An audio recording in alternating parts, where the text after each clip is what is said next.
What's up, guys? Just wanted to show you the newest addition to my collection, something that I'm really happy that I own now. An actual Golden Age EC comic, Vault of Horror, number 29. The real deal, from 1953. Even has the 10-cent emblem right there. That's how you know they're the real thing from the 50s. So yeah, this is the first print, first copy, and has a front cover drawing illustration of from Johnny Craig, a classic zombie attack, and the story has a Ray Bradbury adaptation in this book, really famous horror writer from the 1940s. And yeah, I just got this off of eBay. I just received it like a few days ago, so I hadn't really had a chance to bust out the camera and show you guys, but now here's the chance. So, and it's in really good condition. All the pages are still intact. The staples are still securely fastened. It's in pretty good condition. I would say a little bit past the fair condition and the good condition. So I want to show you the inside here. Let me open it up here. Probably shouldn't be doing this too much since this thing is considered a valuable, but I just wanted to show you guys. I gotta be very careful here. The pages aren't too bad. They're not too brittle. Like, it still has some. The front cover still has some gloss to it, as you can see. Still looks really good, but still, you want to be careful with this thing. There's an ad for Mad. It used to be a comic book back in those days, a parody comic book, but as you all know, they changed it into Mad Magazine. And there's the first story from the Vault Keeper called The Mausoleum by Johnny Craig. This is the only story that I had a chance to read in this comic since I've had it, and has some really nice art in there by Johnny Craig.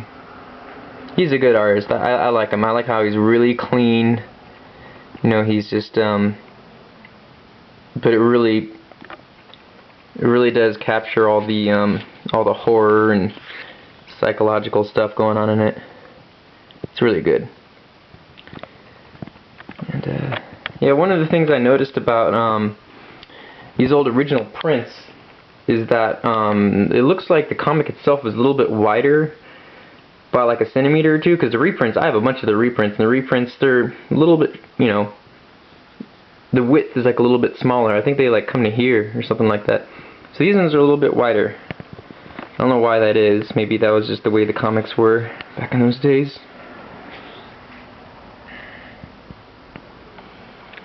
Zoom in here so you can check out the art a little better. Yeah, the pages aren't too faded at all. It's still readable. You know, you could still treat it like as if it was a comic you just bought off the stands the other day.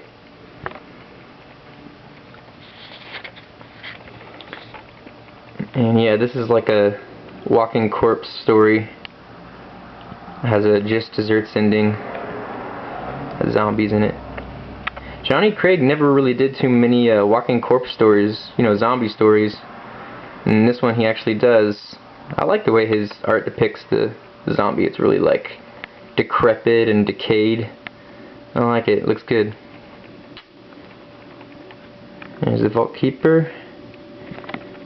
There's the next story by the Crypt Keeper. This is the one that's adapted by Ray Bradbury, called Let's Play Poison. I haven't read this one yet, but it looks like it's really good. That's Jack Davis art. Another one of the regulars at EC. Every comic book had a Jack Davis story. Really like a cartoony kind of guy, really exaggerated with the art. It's good. I like it like that.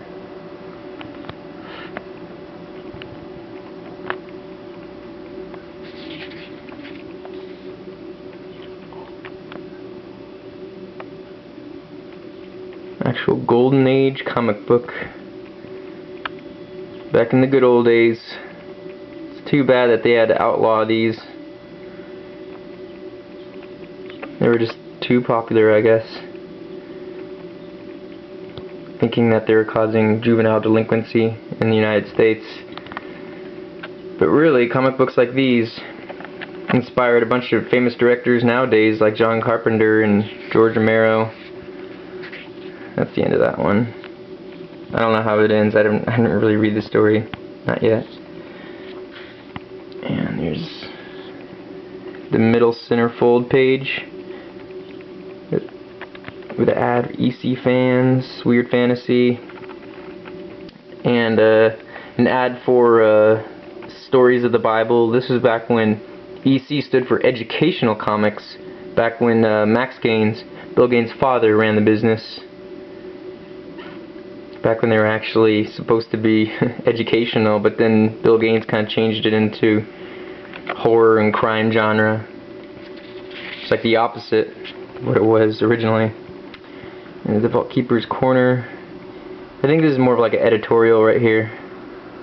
Usually there was like letters from fans and stuff. This is just editorial. Now we got the Vault Keeper again with a sock for Christmas. Art by Jack Kamen, also another regular. Jack Kamen would always do like those fairy tales, ones about kings and queens that took place in medieval times. This one here is by Kamen, Jack Kamen. Still good art in there. He always had I always thought he always had like pretty funny tilts in his panels, like, yeah, I don't know, I can't really find an example right here, not in the story, but he'd always use weird tilts, and it would always add to the intensity of the story. I always kind of liked that about him.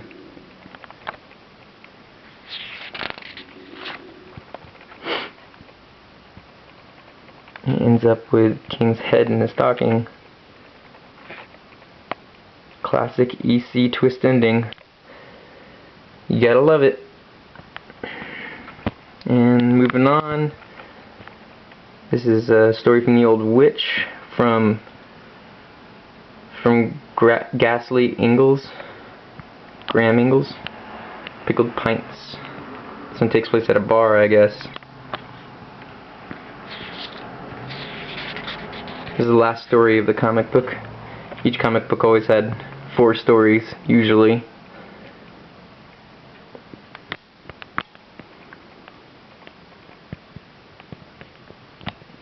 Classic Graham Ingalls. He was another regular. The Old Witch would always have Graham Ingalls stories.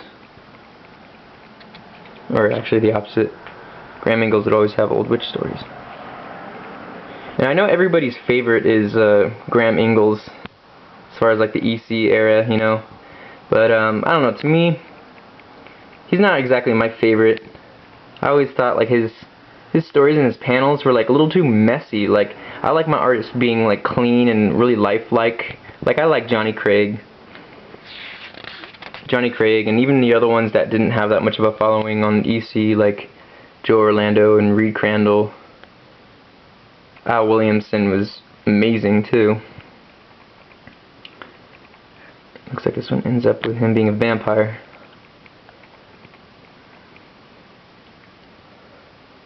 But Graham Ingalls is still good. I mean, it really works for the kind of stories that they would tell you. They would usually be really gruesome stories with a lot of gore and just dripping flesh and all that stuff. It really worked for that. That's the end of that one. The Old Witch again. The old ad for car seats, or car seat covers or something. Another ad, of course, for the Muscle Up Charles Atlas ads. These are famous back in the 1950s. Every comic book had an ad like this. Another ad on the back. Get prizes, make money.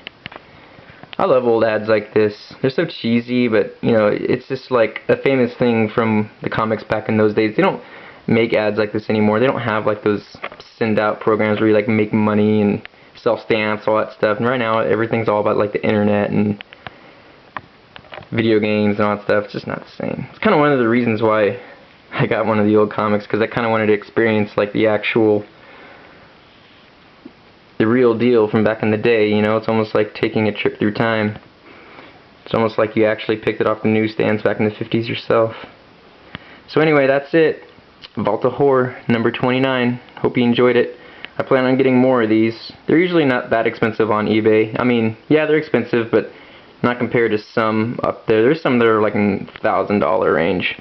But you can find some for good conditions like this one for like about 60 bucks, 60, 70 bucks. I mean, if you're willing to spend the money, I suggest you do it. It's really invigorating seeing the real thing. Alright, well, I hope you enjoyed it all.